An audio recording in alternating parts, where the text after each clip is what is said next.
Hi, I'm Dave Ayres, Home Inspector with Canadian Residential Inspection Services. Here are some tips for common problems that we see every day around the outside of the home. It's very important every spring to get out and have a look at your deck to ensure that there's enough paint, stain, and there's no rotted areas on the deck. Okay, the first thing we want to make sure in the summertime, it's nice and warm, gives you an opportunity to get out and have a look at your deck. The first thing you should be cautious of is, has anything over the winter gotten loose around the deck? So we would check the railings, we would check the steps going up to the deck to make sure they're secure and they're not loose. And you should also check areas where the step connects to your deck, because these are potential areas for rotting of the deck.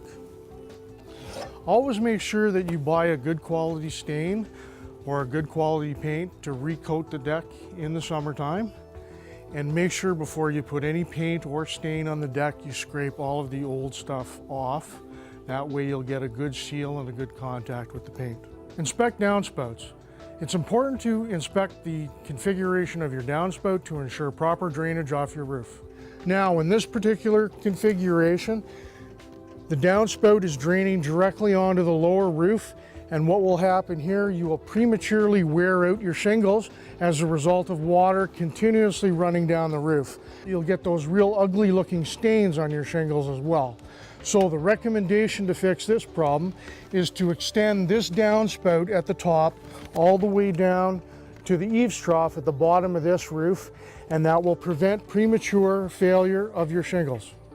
The majority of all water problems in basements are the result of poor drainage around the home. Here's an example of not very good drainage around the home. When this walkway was poured, it was poured flat to the foundation wall. What we really want to see here is that this walkway slope away from the wall, roughly around an inch per every 6 feet. As well, this downspout should carry out at least 6 feet to prevent the water from going back inwards towards the foundation.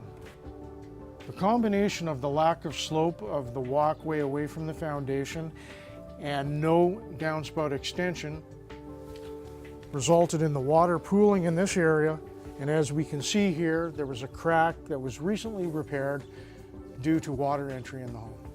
More often than not, we see this happening all the time, where the downspout extension has either been removed or is just missing from the downspout. Look around your home, make sure the downspout extensions are on the bottom of the downspout and that they extend out 6 feet from the wall. If you don't do this, water will dump straight down to the foundation and will eventually leak into the home. I hope you find my tips were helpful. If you have any questions, please call Canadian Residential Inspection Services. We'd be more than happy to help.